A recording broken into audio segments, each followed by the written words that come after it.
اعوذ باللہ من الشیطان الرجیم بسم اللہ الرحمن الرحیم۔ میں نے گزشتہ درس میں عرض کیا تھا کہ امام محمد تقی علیہ السلام کی زندگی کے اہم ترین کارناموں میں سے ایک چیز یہ ہے کہ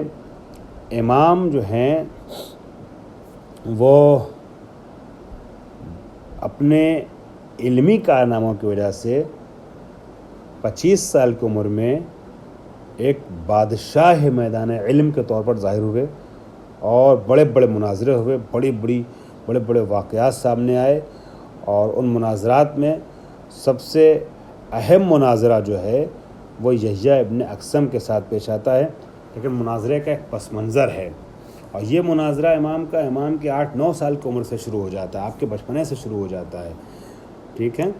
کیونکہ آپ کو پتہ ہے کہ امام کے بچپنے میں ہی مامون نے اپنی بیٹی ام فضل سے آپ کی شادی کا ارادہ کر لیا تھا، اور کس مقصد کے تحت ارادہ کیا تھا وہ مقصد تو بعد میں ظاہر بھی ہو گیا اور عملی ہو گیا اور پریکٹیکل ہو گیا، لیکن مکار تھا یہ اظہار ہمدردی، جیسا کہ امام رضا علیہ السلام کے ساتھ اس کے پہلے کر چکا تھا یہ چال، کہ ولایت عہدی کی ایک چال چلی تھی، ایک سازش تھی، خود جانتا تھا، اس کا وزیر جانتا تھا، اس کے بہت خاص الخاص تھے، وہ جانتے تھے کہ ولایت عہدی کے بہانے سے امام کو نظر بند کرنا چاہتا تھا، مدینے سے اپنے پاس بلایا تھا، خراسان طوس بلایا تھا تاکہ امام اس کے تحت نظر رہیں اور امام جو ہے کوئی قیام نہ کرنے پائیں اس کے خلاف، اور پھر اس کے بعد امام کو دھیرے دھیرے جو ہے وہ شہید بھی کر دیا 2-3 سال کے اندر، لیکن لوگوں کے سامنے مکاری ظاہر کرتا رہا کہ ہم بہت چاہتے ہیں، یہی معاملہ جو ہے امام محمد تقی کے ساتھ تھا۔ امام محمد تقی کے اوپر نظر رکھنے کے لیے اور امام محمد تقی کو راستے سے ہٹانے کے ارادے سے ام فضل کی شادی کرائی تھی، تاکہ ام فضل مسلسل امام محمد تقی پہ نظر رکھے رہیں، جہاں کچھ محسوس ہو کہ امام جو ہے وہ کچھ قیام کرنا چاہتے ہیں، کچھ حکومت کے خلاف جانا چاہتے ہیں، وہیں فوراً امام کو زہر دے کر کے راستے سے ہٹا دیا جائے، لیکن اس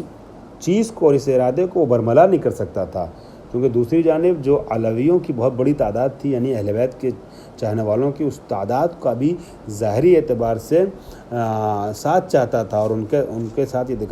ان کو یہ دکھانا چاہتا تھا کہ ہم ہمدرد ہیں آل محمد کے اور امام محمد تقی کے بالخصوص، لہذا شادی کا جب اعلان کیا تو اب دستگاہ خلافت میں یعنی حکومتی اراکین میں، عملے میں، کابینہ میں ایک تلاطم سا برپا ہو گیا کہ یہ کہاں سے اپنی بیٹی کو حوالے کر رہے ہیں امیر المومنین بقول ان کی زبان کے،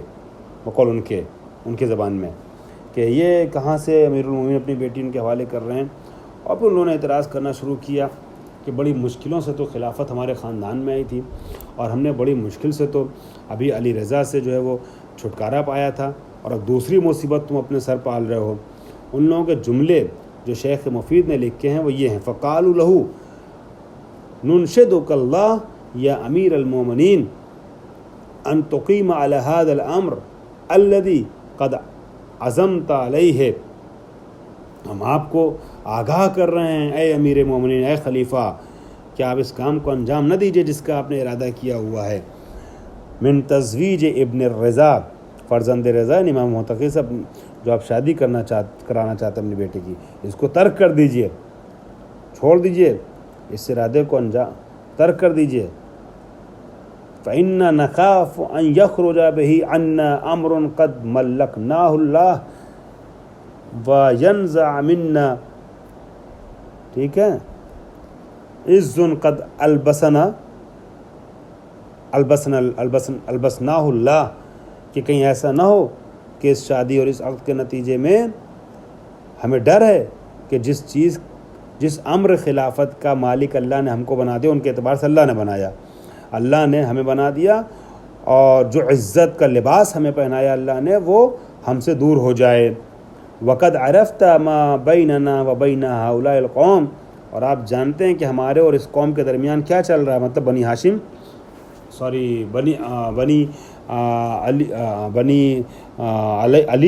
یا اولاد علی، علویوں اور ہمارے درمیان، بنی ہاشم تو خیر دونوں تھے،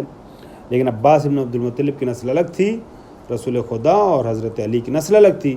تو جو نسل رسول اللہ یا نسل امیر المومنین حضرت علی سے جو اختلاف چل رہا تھا، کہنے لگے کہ وہ اختلاف جو چل رہا ہم لوگوں میں وہ آپ جانتے ہیں، بین ہؤلاء القوم، قوم سے تعبیر کیا ان لوگوں نے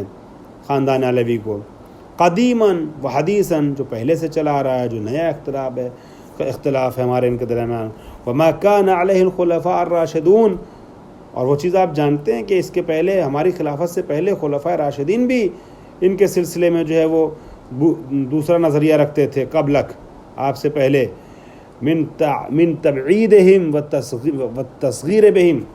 کہ وہ لوگ جو خلفاء راشدین بھی ان کو جو ہے وہ اس حق کے خلافت سے دور رکھنا چاہتے تھے اور ان کو چھوٹا کر کے دکھانا چاہتے تھے، ان کی تحقیر کرتے تھے. یعنی کہیں نہ کہیں بنی عباس نے خلفاء راشدین کی بھی اس رکاکت کو بیان کر دیا کہ خاندان بنی عباس کے لوگوں نے، کہ خلفاء راشدین یعنی خلیفہ اول سے لے کے خلیفہ ثالث تک ان لوگوں نے بھی حضرت علی کے اور ان کے خاندان والوں کے ساتھ کیا کیا ہے، من تبعیدہم، ان کو دور رکھا ہے اس حق خلافت سے، وتصغیرہم، اور ان کی توہین کرنے کی کوشش کی، ان کو حقیر شمار کرنے کی کوشش کی ہے. یعنی انہوں نے تو دور رکھنا چاہا، آپ کے پہلے والوں خلفاء نے بھی، اور آپ یہ کام کرنا چاہ رہے ہیں جس کے نتیجے میں یہ حق امر خلافت ان کے اختیار میں چلا جائے، بڑی مشکل سے جو ہم تک پہنچا ہے. وما کان علیہ الخلفاء، ٹھیک ہے. اب یہ گفتگو لمبی چلی یہاں تک کہ فقال لہم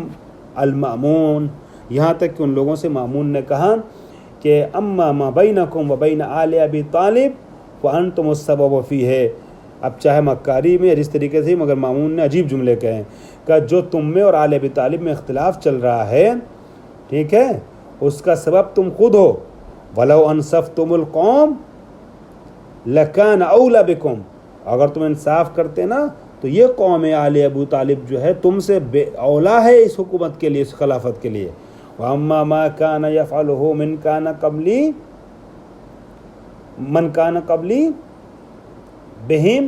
فَقَدْ كَانَ قَاطِعًا لِلرَّحْمِ اعوذ باللہ من ذلک. اور مجھ سے پہلے کے جو خلفاء بنی عباس نے ان کے ساتھ برتاؤ کیا ہے وہ قطع رحم ہے،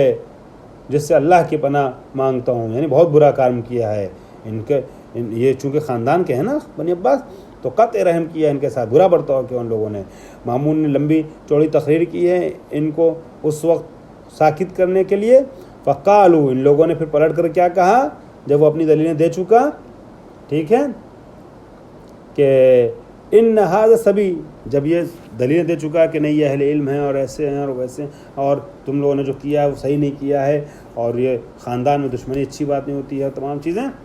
تو اب ان لوگوں نے یہ کہا کہ اگر کرنا بھی تھا شادی اور تم نے اچھا سمجھ کے کیا ہے، محترم جان کے سمجھ کے کیا، محترم جان کے کیا، تو دیکھو ابھی کیسے، تھوڑا صبر تو کرو، اس کی آزمائش تو کر لو. تم نے بغیر آزمائش کے، بغیر سوچے سمجھے فیصلہ کر لیا. ان ھذا سبی وان راکک منہ ھداہ فانہ سبی لا معرفۃ لہ ولا فقہ، کہ یہ بچہ ہے اور تم جو کیا نام ہے اس سے متاثر ہو گئے ہو، لیکن حقیقت تو یہ ہے کہ ایک ایسا بچہ ہے کہ جس کے پاس کوئی معرفت نہیں ہے، کوئی فقہ نہیں ہے. فامہل ہو، اس کو مہلت دے دو، لیتأدب ویتفقہ فی الدین ثم اصنع ما تراہ بعد ذلک، ثم اصنع،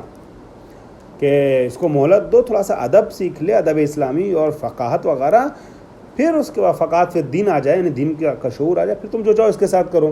مطلب جو ارادہ ہے تمہارا شادی کا، لیکن ابھی کیا، ابھی تو بچہ ہے، تم نے کچھ آزمائش نہیں کی، امتحان نہیں لیا اور جانچا پرکھا نہیں، اور ایک بچے کو صرف یہ سوچ کر کے کہ خانوادہ علم و عمل سے ہے، تم نے جو ہے وہ یہ فیصلہ کر لیا اپنی بیٹی کی شادی کرانے کا. فقال لہم، وہ کہتا ہے افسوس ہے تم پر، وائے ہو تم پر، اننی عارف بہذا الفتى منکم، میں اس بچے نوجوان کے سلسلے میں، مطلب 9 سال کی عمر تھی، فتح کا استعمال کیا، اس نو عمر کے سلسلے سے میں تم سے بہتر جانتا ہوں. وَإِنَّ هَذَا مِنْ أَهْلِ بَيْتٍ علمهم من اللہ، من اہل بیت علمهم من اللہ، یہ ایسے خانوادے سے کہ جس کو چھوٹا بڑا کچھ نہیں ہوتا ہے، کس کو سیکھنے دو، سیکھنے ضرورت نہیں ہے کہ کوئی سکھائے، ان کا علم اللہ کی طرف سے آتے ہیں، علم لدنی کے مالک ہیں. پھر گفتگو کرتے میں چھوڑتا ہوں، آگے بڑھ رہا ہوں. میں صرف چند جملے عبارت کے کبھی کبھی اس لیے پڑھ دیتا ہوں شیخ مفید کی کتاب کے اہم موارد میں، تاکہ ہمارے مخاطبین تک، آپ لوگوں تک یہ بات پہنچ جائے کہ جو باتیں عرض کر رہا ہوں یہ معتبر ترین کتابوں میں موجود ہے. فَإِن شِئْتُمْ فَامْتَحِنُوا، ابا جعفر بما یتبین لکم بہی ما وصفت من حالہ، اگر تم چاہتے ہو تو اس کا امتحان لے لو، ابو جعفر کا یعنی نویں امام کا امتحان لے لو، تاکہ تمہارے روشن واضح اور آشکار ہو جائے وہ باتیں جو میں نے بیان کی ہے ان کی حالت کے سلسلے میں، ان کے علم کے بارے میں۔ قالوا لہ، تو انہوں نے کہا قد رضینا لک یا امیر المؤمنین ولانفسنا بامتحانہ فخل بیننا وبینہ لننسب من یسألہ بحضرتک عن شیء من فقہ الشریعت فإن اصاب فی الجواب عنہ لم یکن لنا اعتراض فی امرہ وظہر للخاصۃ والعامۃ سدید رأی امیر المؤمنین وإن عجز عن ذلك فقد کفینا الخطب فی معناہ۔ وہ لوگ کہتے ہیں عمال اور اراکین بنی عباس کہ ہم راضی ہیں اس بات کے اوپر یا امیر المومنین، ہے نا، کہ ہم ان کا امتحان لیں، ہمیں چھوڑ دیے، ہمیں اجازت دیے کہ ہم ان کا امتحان لے لیں، ٹھیک، اور ہم معین کریں امتحان لینے کے لیے اپنے اور ان کے درمیان کسی انسان کو کہ ان سے سوال کرے آپ کی موجودگی میں فقہ کا، شریعت کا، دین کا، اگر صحیح جواب دے دیا تو ہمارا اعتراض جو ہے وہ واپس، ٹھیک ہے، اور حقیقت امر ظاہر ہو جائے گی اور آپ کی صحیح رائے جو ہے وہ سمجھ میں آ جائے گی، اور اگر جواب دینے سے وہ انسان عاجز رہا یعنی امام ہوتا ناکام ہو گئے تو اس کے بعد پھر آپ اپنے نظریے سے منصرف ہو جائیے اور ہم جو بات کہہ رہے ہیں وہ صحیح ثابت ہو جائے گی۔